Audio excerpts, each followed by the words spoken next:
Éternel Dieu de grâce, Dieu de miséricorde, Seigneur, c'est le moment où tu dois, ô Père divin roi, te manifester.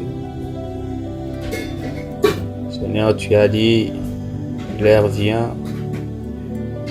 et le déjà venu, Seigneur, où les véritables adorateurs adoreront le Père en esprit et en vérité.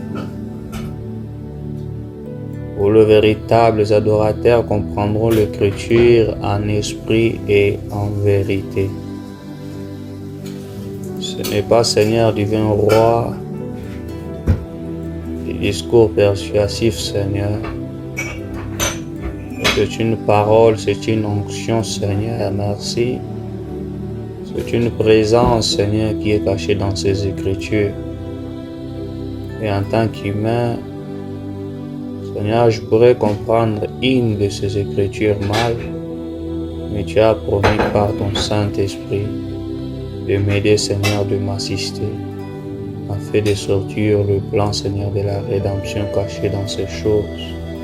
Ouais, ainsi mon esprit, Père, je te supplie, que ta grâce, ta miséricorde, Seigneur, soit, Père Dieu Tout-Puissant de gloire, dévoilée ici, au devant de moi, Seigneur, et des auditeurs qui écouteront, Seigneur.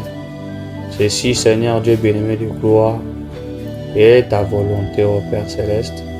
Ainsi je le fais, voyant que ça bénira une âme quelque part, que ça leur touche, Seigneur, que ça les amène plus près de toi. Au nom du Seigneur et Sauveur Jésus-Christ. Amen. Oui, comme promis récemment, sur notre page Facebook, en vue de ce qui est arrivé sur l'alignement des planètes et la ligne de sang qui a eu lieu récemment, nous croyons que ces choses, nous les faisons à la lumière de la parole parce que tout a été déjà dit dans la parole de Dieu. Et nous ne ferons que présumer, voyez-vous. Alors nous croyons que le reste, Dieu les imprégnera dans vos cœurs. Nous donnons tout simplement une partie. Et le reste des choses, l'Éternel lui-même vous le révélera par le Saint-Esprit. Voyez-vous, c'est ça la continuité de l'inspiration. Je parlerai sur Jean montre ici.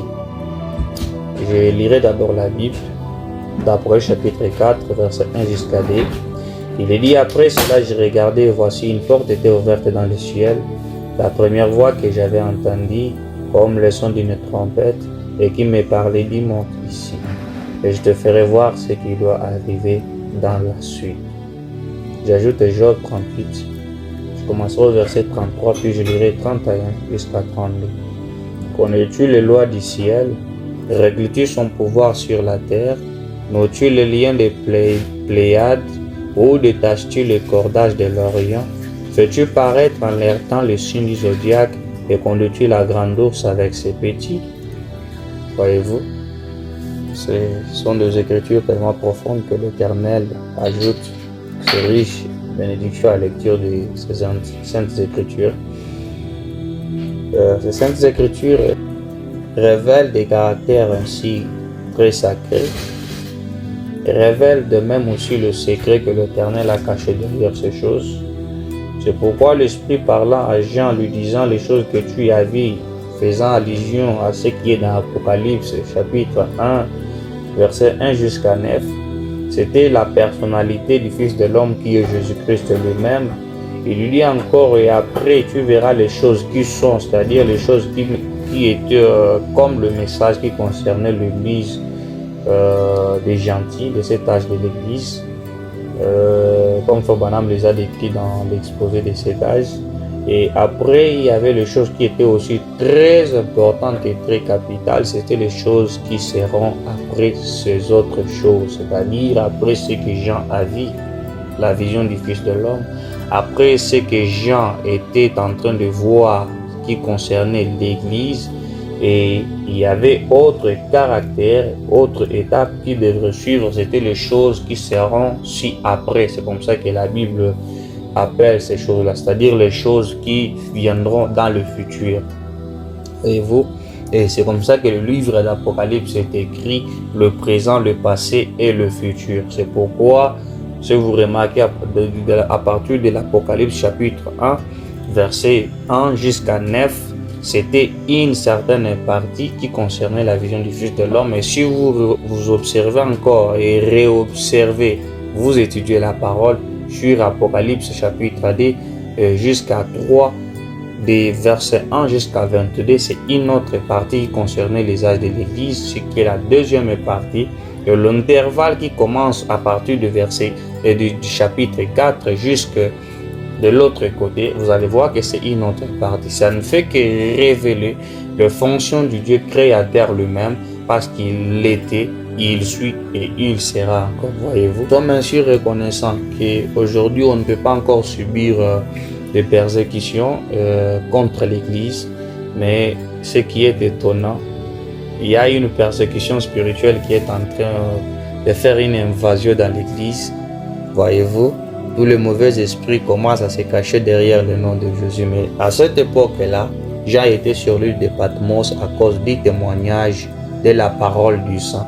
Voyez-vous, et il était sur l'île de Patmos, mais il méditait toujours sur la parole de Dieu. Malgré les soucis, le problème, je vous encouragerai toujours de ne pas oublier cette voie sainte, la voie resserrée qui est tracée, qui mène vers la gloire. Voyez-vous, il faut toujours se concentrer avec les Écritures, malgré les problèmes, les soucis et les pressions du temps. Merci Seigneur. Dieu nous révélera toujours sa parole. Voyez-vous, c'est alors que Jean a été ravi en esprit. Et frère Branham me dit, dans la vision de Patmos, prêché en 1960, au 12e mois le 4, au paragraphe 91, frère Branham me dit, eh bien, vous ne pouvez rien faire de bon à moins d'entrer premièrement dans l'esprit. Frère Branham dit, si quelque chose de bon vient par votre canal, frère Branham me dit, cela doit m'être révélé par l'esprit et être confirmé par la parole. Cela doit être rendu manifeste par le résultat que cela donne. C'est-à-dire, si vous voulez étudier l'écriture, étudiez l'écriture en esprit. Si vous voulez prier, entrez en esprit. Selon la promesse qui dit qu'aujourd'hui, on a des adorateurs qui adoreront le Père réellement en esprit et en vérité. Selon ce qui a été dit à cette femme-là. Et nous croyons que nous vivons dans ce temps-là parfait. Voyez-vous, et frère Branham me dit que priez Dieu de vous donner une révélation par son esprit. Et c'est la toute première étape. Il faut d'abord entrer dans l'esprit. C'est pourquoi les hommes de ce monde, ils ont d'abord saisi ces secrets-là.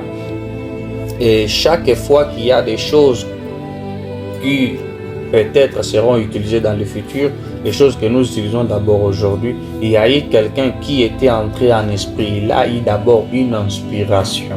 Les hommes de science l'ont compris. C'est pourquoi Albert Einstein, un physicien et un philosophe que j'aime tellement, et lui aussi, il fit aussi ses invasions dans le monde des esprits.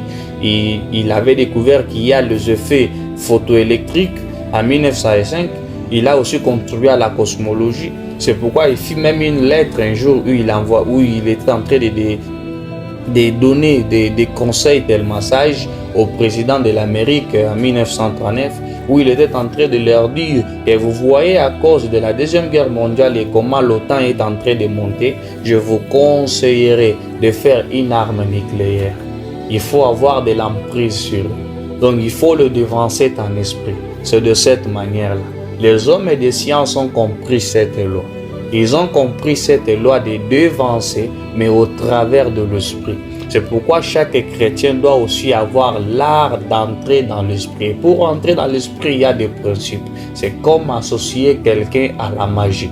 C'est quelque chose qui est faisable avec les Écritures. Ça ne veut pas dire qu'on vous associe dans un monde où vous allez sacrifier déjà, mais c'est un monde de sacrifice. Ça vous demanderait de jeûne, ça vous demandera de prière. Ça vous demanderait de comprendre ce que l'Esprit veut vous dire. Ça vous demandera de comprendre qui vous êtes. Ça vous dira comprendre qu'être un chrétien, ça ne veut pas dire se limiter à ce que les gens aujourd'hui sachent, parce qu'être un chrétien aujourd'hui est devenu une sorte d'élit d'aisance, voyez-vous. Frère Branham dit, lorsque vous venez à lui, toutes sortes de guerres commencent avec vous. lorsque vous venez à Dieu. Et tout est question d'entrer toujours dans l'esprit. Observez lorsque le roi Yoram était parti au devant d'Élisée.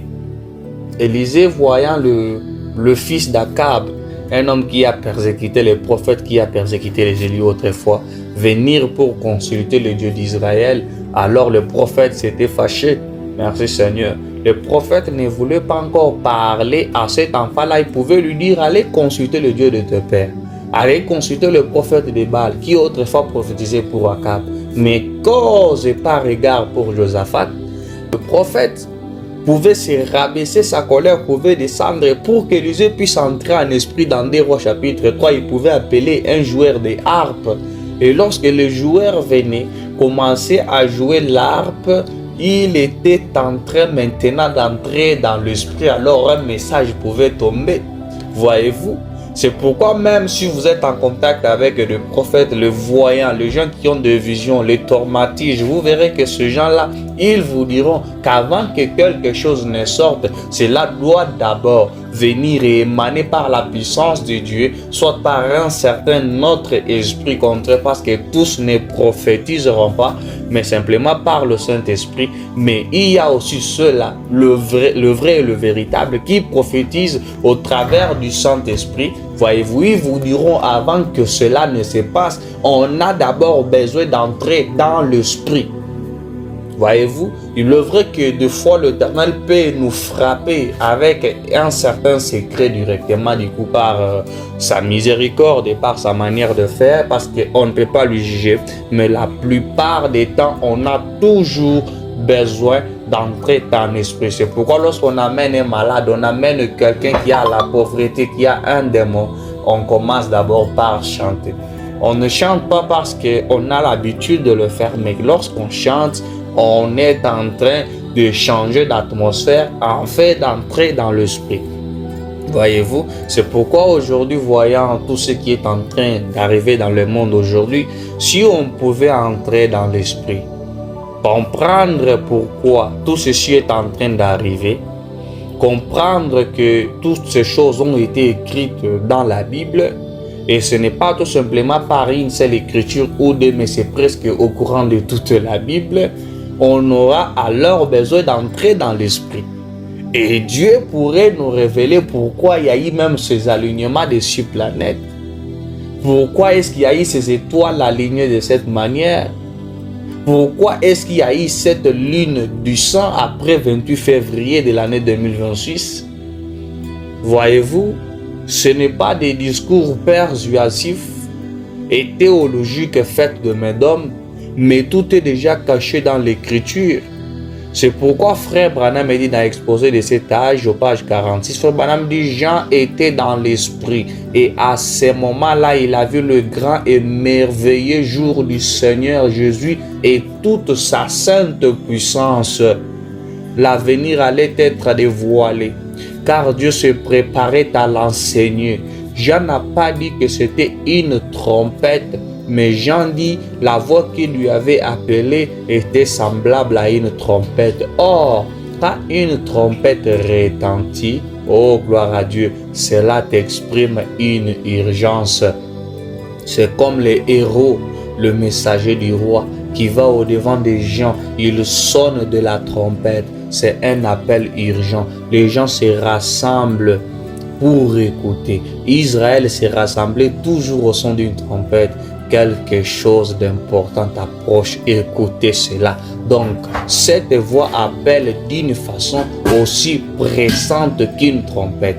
Elle retentit, claire et vigoureuse. Elle surprend, elle réveille. Oh, gloire à Dieu, cette voix réveille.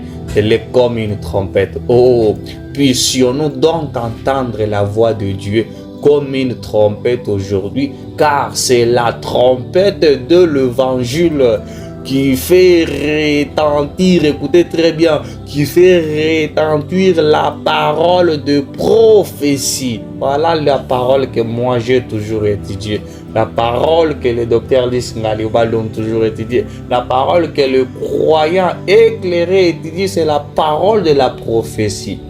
Parce que pourquoi liriez-vous quelque chose pour la placer dans le passé tout simplement et vous ne croyez pas que la prophétie peut s'actualiser maintenant et la prophétie viendra encore, voyez-vous? Frère Branham me dit, c'est la parole de la prophétie pour nous avertir et nous préparer à ce qui attend la terre.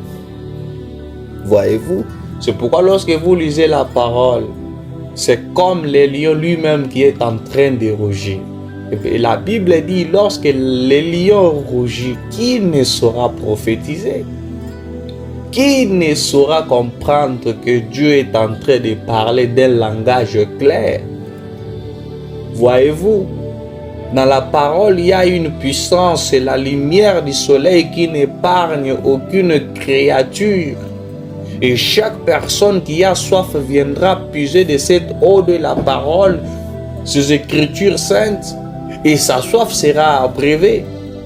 C'est pourquoi Jésus a dit qu'il vous a été donné de connaître le mystère du royaume des cieux dans Matthieu 13, 11. Voyez-vous, ce royaume est une puissance qui émane de sa parole. Ça crée une puissance dans nos âmes. Sinon, pourquoi il est dit que je leur ai fait connaître ton nom et je leur ferai connaître afin que l'amour dont tu m'as aimé soit né et que je sois né. Voyez-vous, c'est une puissance que l'Éternel a déjà placée dans nos âmes. Cette puissance mystérieuse du royaume des cieux, elle est déjà placée ici. Le frère Branham, pour l'éclairer, il avance plus loin dans le monde. C'est cela qu'une fois de plus, prêché en 1963, au 11e mois, le 27, au paragraphe 153. Frère Branham dit, écoutez, pour terminer, j'aimerais dire ceci. Il nous est promis le royaume, un royaume éternel. Et les gens qui ont la vie éternelle se régalent non pas des choses du monde, mais de ce qui est écrit. L'homme vivra de toute parole qui sort de la bouche de Dieu. Alors, quand nous tous, nous recevons ce royaume et nous voyons que les cieux et la terre passeront, mais que cette parole ne passera point. Frère Branham me dit, et cette parole, écoutez, et cette parole, c'est le royaume. Ceci est le roi, cette parole, et le royaume même, le système, la vie, et tout est vrai. Frère Branham me dit, tout est vrai ici dans la parole. Voyez-vous? Ainsi, chaque fois qu'on aura envie de voir ce royaume, ainsi se manifester. Ce royaume va se manifester réellement lorsqu'on prendra l'écriture. C'est pourquoi moi, chaque fois que Dieu veut me parler, il me parlera ainsi avec authenticité au travers de sa parole. Observez alors une certaine scène prophétique du livre d'Exode. Moïse avait un désir, il avait soif de voir Dieu. C'est pourquoi si aujourd'hui on a besoin de voir Dieu, on a soif de voir Dieu, on verra ainsi Dieu au travers ses Écritures. Car les Écritures révèlent la gloire divine. Remarquez cette scène prophétique. Quand Moïse avait soif, il a été promis que à ceux-là qui ont soif et faim, qu'ils viennent à moi l'Éternel, je leur donnerai à manger. Car ceux-là qui auront ainsi soif, je leur donnerai de la parole d'eau, qui est l'eau vive. Je leur donnerai cette eau et cette eau va abreuver leur soif. Observez dans Exode chapitre 33. Au verset 17, l'Éternel dit à Moïse alors qu'il avait besoin de voir Dieu. L'Éternel lui dit, je ferai ce que tu me demandes, Moïse, car tu as trouvé grâce à mes yeux et je te connais par ton nom. Moïse dit, fais-moi voir ta gloire. L'Éternel répondit, je ferai passer devant toi toute ma bonté, gloire à Dieu. Et je proclamerai devant toi le nom de l'Éternel. Je fais grâce à qui je fais grâce et miséricorde à qui je fais miséricorde. Gloire à Dieu. Ce grand mystère où la gloire de Dieu se montre clairement au devant des hommes. Dieu l'a démontré encore au cours du Nouveau Testament, suivez-moi très bien. Et même ici maintenant, il peut encore le démontrer. Voyez-vous, si il l'a montré à Moïse, alors qu'il avait besoin de voir la face de Dieu, de voir la grandeur de Dieu, bien que Dieu ne lui avait pas montré la face, parce que Dieu n'a pas de face. Clairement, il est le Dieu de plusieurs images, mais Dieu lui a montré tout simplement son dos. Voyez-vous, Dieu peut encore démontrer la même chose ici. Et selon la loi des 2 ou des 3 témoins, voilà que Dieu, lorsqu'il arrive encore dans le Nouveau Testament, Dieu démontre encore la même chose.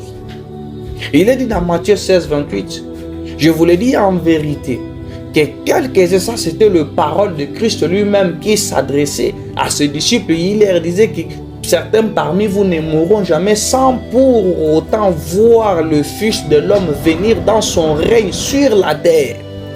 Voyez-vous, c'était là une promesse sortie de Dieu lui-même. Et Dieu, lorsqu'il parle quelque chose, lorsque Dieu sort une parole de sa bouche, Dieu est censé, Dieu est tenu d'accomplir toujours sa parole. Voyez-vous, et lorsque vous voyez même les grands qui ont existé au cours des temps, il tenait une petite écriture, c'est au travers de cette écriture, veuillez d'abord me pardonner, il n'y a pas de une petite écriture. Lorsque quelqu'un tenait tout simplement et donnait sa foi sur une portion de l'écriture, vous allez remarquer que Dieu fera des grandes choses avec cette personne, mais au travers une portion de l'écriture. Parce que Dieu est Dieu même dans ses moindres points de cette manière-là. Dieu est Dieu même dans une petite voix douce qu'il prononce au travers de ses écritures. Et cela était une promesse que Dieu avait faite. Ainsi, 6 jours après cela, dans Matthieu 17, Jésus prit avec lui Pierre, Jacques et Jean, son frère. Il les conduisit à l'écart sur une autre montagne. Il fit transfigurer devant et son visage resplendit comme le soleil et ses vêtements de vert blanc comme la lumière. Et voici Moïse et Élie leur apparurent s'entretenant avec lui. Pierre prenant la parole dit à Jésus, Seigneur, il est bon que nous soyons ici, si tu le veux.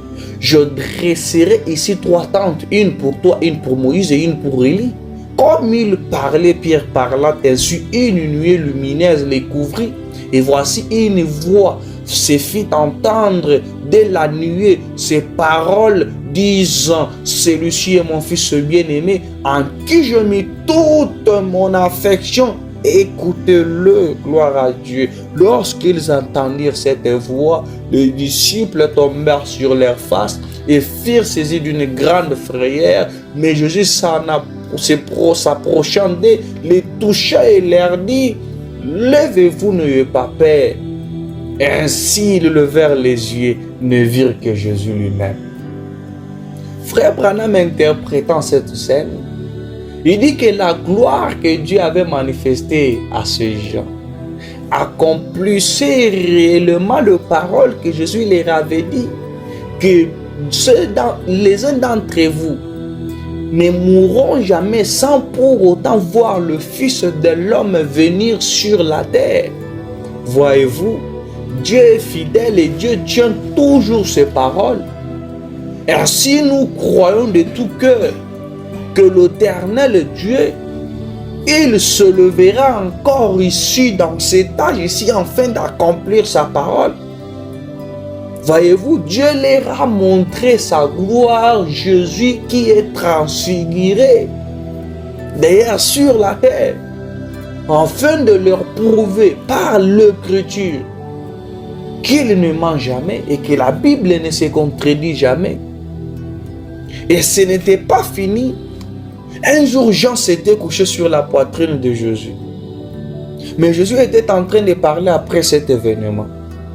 Maintenant, alors que Jean était en train de venir, Pierre, regardant Jean, il dit à Jésus, et celui-ci, Seigneur, qu'est-ce qui lui arrivera? C'est dans Jean 21, au verset 21 jusqu'à 22 que cela est raconté. Jésus répond à Pierre. Pierre posait tellement de questions à Jésus. Si je veux que Jean demeure sur ma poitrine, ou soit demeure sur terre, jusqu'à ce que je vienne. qu'est-ce que cela peut bien te faire? C'était comme un souhait que Jésus avait dans son cœur, voyez-vous. C'est pourquoi même vos souhaits en tant que fils de Dieu manifestés, à ceux-là qui ont atteint l'adoption, vous allez voir que même vos souhaits sont la pensée exprimée de Dieu et cela va arriver de la bonne manière. C'est pourquoi frère madame nous conseille, nous dit pensez juste, de manière positive. Voyez-vous, un chrétien ne peut pas avoir des pensées négatives parce que tes pensées, même tes souhaits, cela n'est rien d'autre que la parole qui est sortie de ta bouche et ta parole est Dieu lui-même et Dieu va l'accomplir. Cela m'est déjà arrivé plusieurs fois. Moi, je connais des bien-aimés qui passaient devant une parcelle, qui disaient que cette parcelle me plaît. Mais ils ne voulaient pas forcément que cette parcelle puisse être la leur. Mais quelques fois après, c'est le bien-aimé qui achète cette parcelle. Mais comment pouvez-vous l'expliquer? Même le souhait que vous avez en vous, c'est Dieu qui va encore les accomplir. Parce que vos désirs deviennent des ordres lorsque vous êtes arrivé à la pleine maturité. Voyez-vous, vos paroles deviennent des recommandations. Alors que Jésus était en train de dire cela, c'était un souhait de Dieu lui-même. C'est comme David qui avait un souhait. Alors qu'il voyait l'ennemi là du long de la vallée de l'autre côté, il pouvait s'écrier et dire, mais qui me donnera les eaux paisibles, les eaux douces de Bethléem? Voyez-vous? Et ces généraux, ces alliés étaient là, ils ont compris, mais le roi a un désir dans son cœur. Mais comment peut-il pleurer alors que nous sommes là? Voyez-vous, frère Branham me dit que ces hommes ont risqué de leur vie. Ils sont partis, merci Seigneur, merci Jésus. Ils sont partis dans la vallée de l'ombre et marchant de la mort, se sont combattus avec les démons. Ils ont remporté la victoire. Ils sont revenus avec l'eau là où était David. Et David, quand il a vu, il s'est étonné. Il a dit, mais je le souhaitais tout simplement. Les anges sont là lorsque Jésus prononçait des paroles souhaitant tout simplement une certaine chose pour qu'elle arrive. Voyez-vous, c'est ainsi que Jean, de qui ses souhaits étaient prononcés sur lui, était sur l'île de Patmos. Ainsi, il entendit la voix de Dieu qui lui appelait. Il a vu toutes les choses de l'Apocalypse commençant de 1 jusqu'à 22. Et de quelle manière Christ revient et règne sur terre, afin d'accomplir sa parole dite à Pierre disant, si je veux qu'il demeure jusqu'à ma venue, qu'est-ce que cela peut bien te faire? Oh, mais ça c'est profond. Mais observez un autre détail qu'on ne pourrait pas oublier. Dans le livre de Genèse au chapitre 9, verset 14 jusqu'à 17, Dieu place un arc dans la nuée comme un signe d'alliance. Cet arc-en-ciel rappelant que Dieu ne pourrait pas encore détruire la terre par un déluge. Mais remarquez que cet arc-en-ciel qui était dans Genèse chapitre 9 était différent de celui que Jean vit au ciel lorsqu'il fait enlever.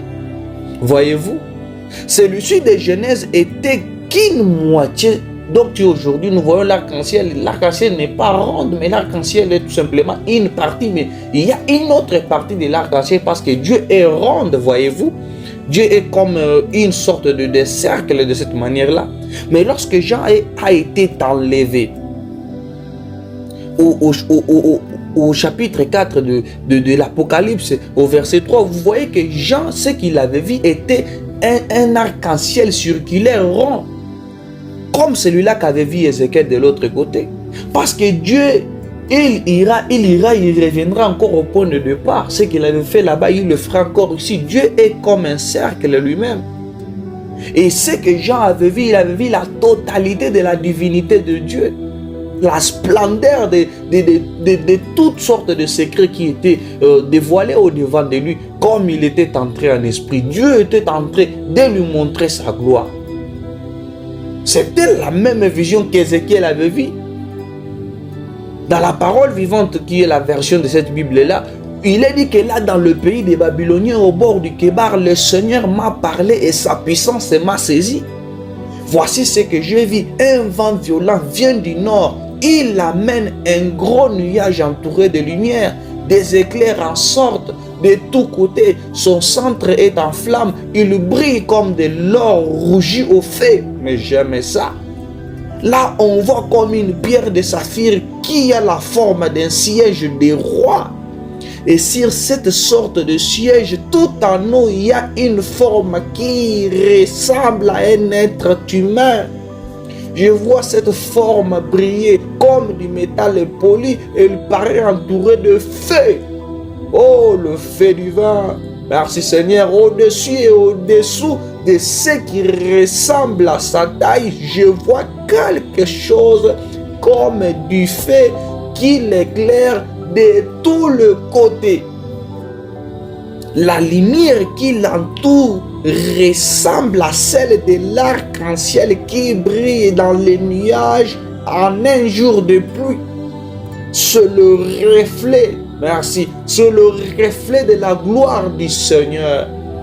J'ai vu tout cela, dit Ézéchiel, je me suis mis à genoux, merci, le front contre le sol, alors j'ai entendu quelqu'un qui me parlait. Oh, entrez dans l'esprit maintenant. Voyez-vous, si Dieu peut nous enlever pour voir le jour du Seigneur, nous verrons ces choses-là en revue. Comme une vision, mais ça sera tellement réel. Le jour du Seigneur, le jour de sa venue, de quelle manière toutes sortes de coupes, toutes sortes de fléaux seront déversés sur la terre. Lorsque nous voyons l'écriture être devant, lorsque nous voyons l'écriture sous nos yeux, nous voyons là les cavaliers, nous voyons là les coupes, nous voyons là les fléaux, toutes ces choses qui sont déversées. Voyez-vous?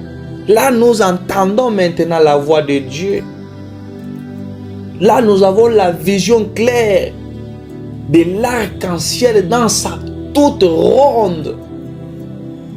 Là, nous voyons l'arc-en-ciel tout étant circulaire de cette manière complètement.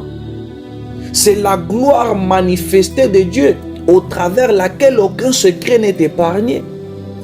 Et Jean vivant cette sensation, tous les secrets lui sont montrés comme ce fit à Moïse. Car lui, en tant que l'épouse identifiée, il trouvait grâce aux yeux du Seigneur.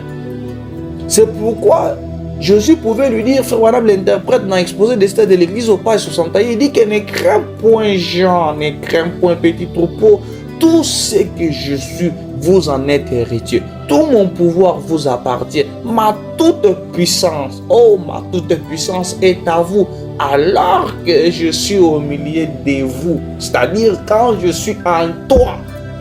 Je ne suis pas venu apporter la crainte et l'échec. Merci, l'échec n'est pas notre cadeau. Mais l'amour, le courage et la capacité. C'est-à-dire la capacité. Tout pouvoir m'a été donné et c'est à vous qu'il appartient de l'utiliser. Prononcez la parole et je l'accomplirai. Oh, merci Seigneur. Je l'accomplirai. C'est mon alliance. Et elle est infaillible du frère Branham. Oh Seigneur, s'il m'était donné les ailes, donné des ailes d'un aigle, Seigneur, je m'envolerai. Seigneur, ceci est une alliance arc-en-ciel. Mais si cet arc-en-ciel est toute circulaire, ronde, cette gloire montrée à Jean, c'était la plus grande vision jamais existée. Car là, un mortel a saisi le secret illimité de la sagesse de Dieu. Il est en train de les explorer. Les choses que Job ne pouvait pas concevoir alors que Dieu était en train de lui poser des questions. Mais ici, dans l'âge où on vit, cet arc-en-ciel n'est pas semi-circulaire comme dans Genèse. C'est-à-dire qu'ici, dans l'âge de Jean, l'épouse du roi, l'alliance de voir Dieu dans sa totalité sans que rien de lui ne se dérobe face à notre connaissance. Donc, c'est-à-dire que toute sa totalité est dévoilée devant nous et manifestée. C'est pourquoi dans le 6e verset, au paragraphe 249, Frère me dit, c'est l'âge de l'aigle qui reçoit la parole et la révélation. Tous ceux qui comprennent ça, levez la main. Frère Branham, je lève ma main.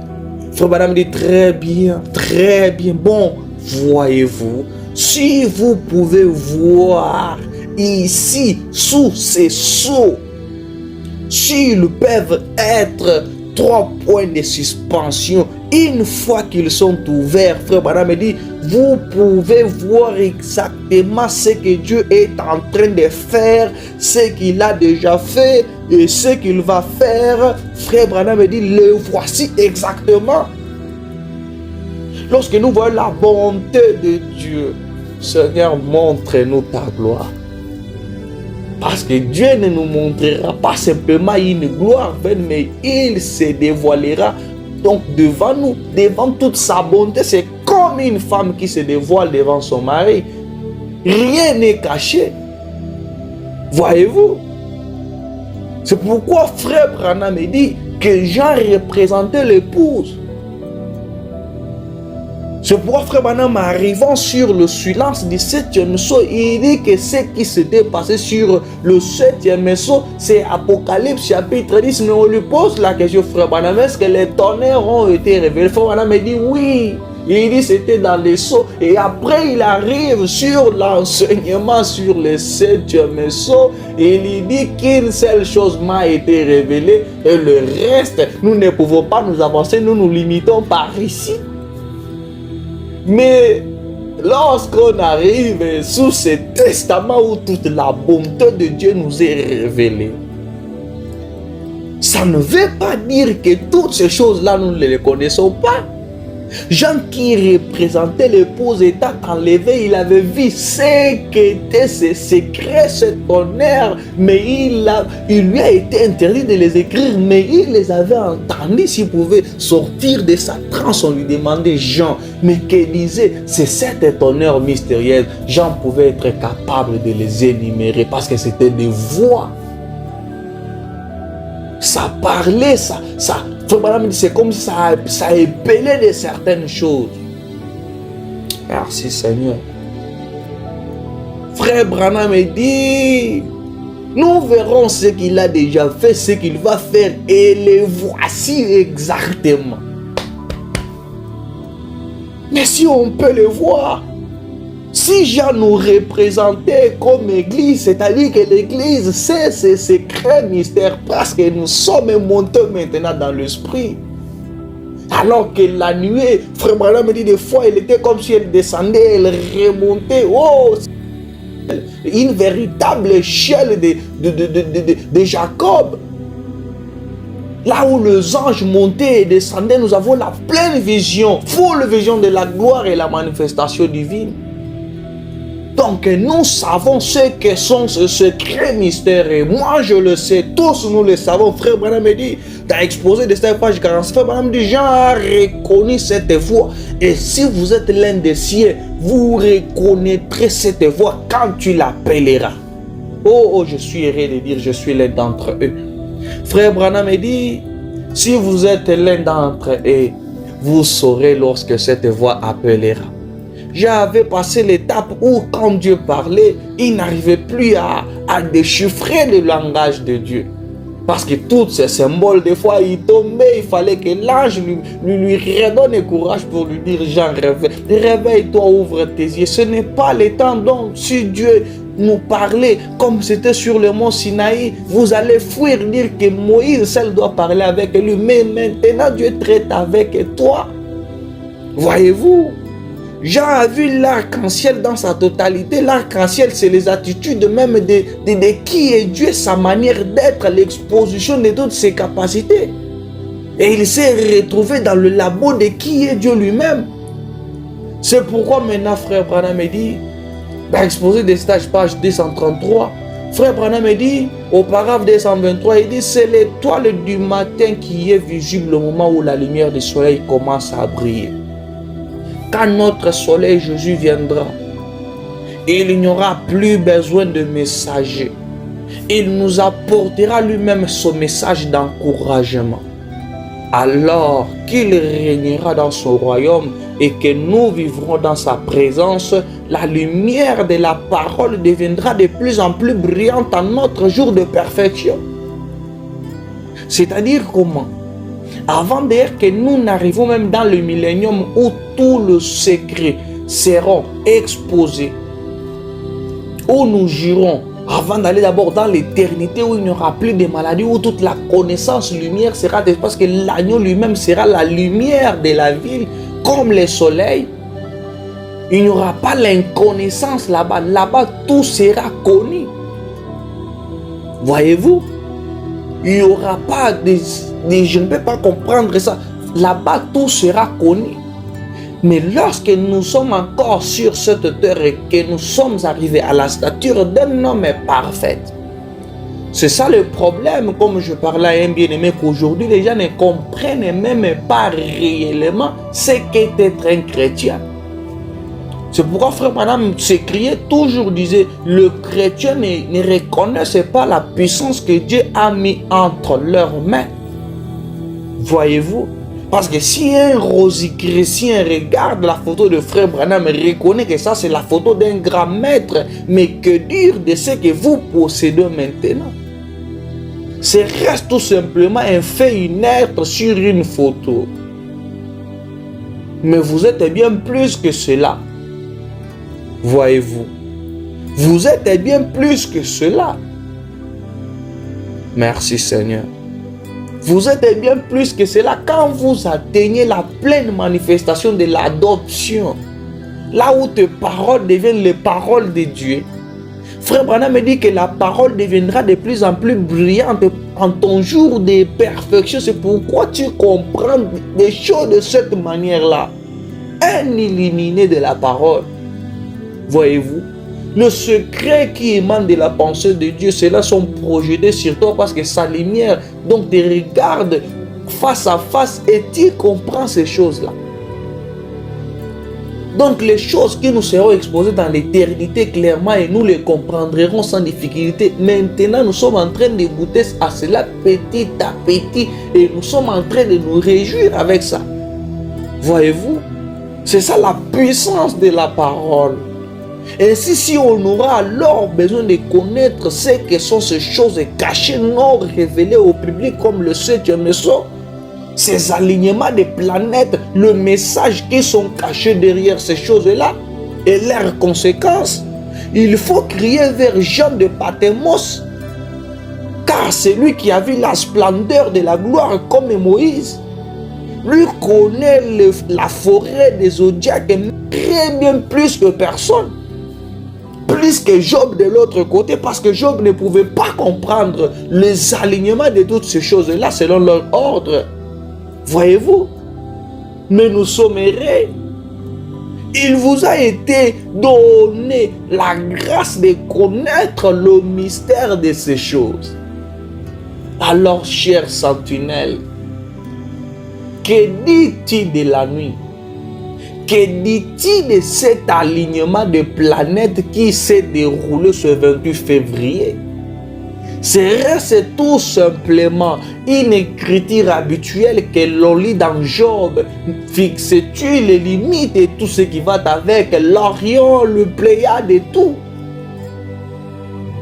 Le problème n'est pas de savoir que c'est un signe décrit dans Matthieu 24, mais le problème c'est de savoir le message qui est caché derrière ce qui s'est passé le 28 février. C'est ça le problème, frère. Comprendre la voix du berger, qu'est-ce que l'Éternel est sur le point de faire? Alors que Daniel avait compris, avait saisi ce secret, Daniel prit son livre et il dit, j'ai compris par le livre de Jérémie que 70 années devraient s'écouler alors que nous sommes à Babylone. Alors je me suis mis à prier. Oh, Jean de Patmos. Jean de Patmos. Que le caractère qui est en toi, qui ne peut être révélé pour que tu comprennes ce secret mystère, commence à être révélé maintenant. Oh, ce n'était pas étonnant que Jean puisse s'écrier en voyant ces choses. Et ce n'était pas étonnant que Jésus lui-même ne pouvait pas vraiment laisser ces choses devant de ses disciples. Il pouvait parler en parabole et les expliquer ces choses-là. C'est un type qui se passera ici, ces signes que nous voyons au ciel, comme écrit dans Matthieu, dans Luc et tout ce qui va avec. Mais pour nous, ce reste tout simplement un signe. Oh, Jésus saisissant la chose, il dit de vous, à propos de nous, il dit dans Luc 10, verset 14, il dit, car je vous dis que beaucoup de prophètes, des rois ont désiré voir ce que vous voyez et ne l'ont pas vu. Entendre ce que vous entendez et ne l'ont pas entendu. Voyez-vous? Donc vous avez une présence de Dieu non reconnue. Quelle malédiction! Vivre avec toute la plénitude de Dieu et ne pas connaître qu'il est là, quelle malédiction! Et la plus grande malédiction, gloire à Dieu, frère Branham me dit, c'est de ne pas se connaître. Reprenez conscience de qui vous êtes. Alors lorsqu'on criera sentinelle, que dit-il de la nuit, que dit-il de ces choses? Toi l'épouse qui s'est abritée sous les ailes de l'Apocalypse chapitre 10, ne pouvez-vous pas nous aider à discerner ce qu'est cet alignement de planètes? Pourquoi est-ce que les lions ont rougi? Il n'y a plus de prophéties. Pourquoi est-ce que les lions ont rougi? Il n'y a plus rien qui se passe au milieu de mon peuple. Pourquoi est-ce qu'on part consulter le Dieu de maman? Pourquoi est-ce qu'on ira consulter l'intelligence artificielle pour nous dire ce qui doit se passer maintenant, alors que y a-t-il pas du bon Mancalade? Merci Seigneur. Y a-t-il pas de prophètes établis sur le peuple de Dieu qui peuvent révéler ces choses? Oh Dan, réveille-toi dans ta splendeur, relève-toi, toi les grands séraphins, digne au devant de son trône. Mais tu es là, tous les secrets qui sont devant le trône, qui sortent comme des tonnerres pour les autres, mais toi le grand chérubin, tu les saisisses. Oh Judas, tu as le sceptre. Pourquoi est-ce que tu es comme ça alors que tu as le sceptre? Judas, réveille-toi. Chère épouse endormie, pourquoi restez-vous dans cette condition alors que vous êtes la voix de l'Éternel lui-même? Que la gloire de Yahweh Elohim s'élève sur vous et que vos âmes soient ainsi illuminées. Je crois que dans le deuxième volume, l'Éternel nous révélera avec exactitude ce que cet alignement de planètes. Sinon, on ne lui laissera pas tranquille. Si l'Ancien Testament était l'ombre de ce qui viendrait dans le futur, nous le tiendrons dans l'anche comme Jacob et nous ne lui laisserons pas jusqu'à ce qu'il nous dévoile avec exactitude, j'ai dit avec exactitude, ce qui va t'arriver dans ce temps issu. Frère Wana me dit, alors que j'étais dans mon bureau, je vis le secret se dévoiler devant moi. Je me suis levé, j'ai alors compris ce que sont ces sceaux.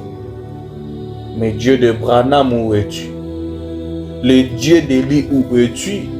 chars d'Israël, mon Père, c'est toute une grande cavalerie qui nous est laissée de puissance de feu. Merci, que ce feu entre dans vos cœurs. Que cette gloire divine commence à se saisir de vos cœurs. Chère épouse, la plus grande et brillante de tous les âges, que l'Éternel bénisse vos âmes.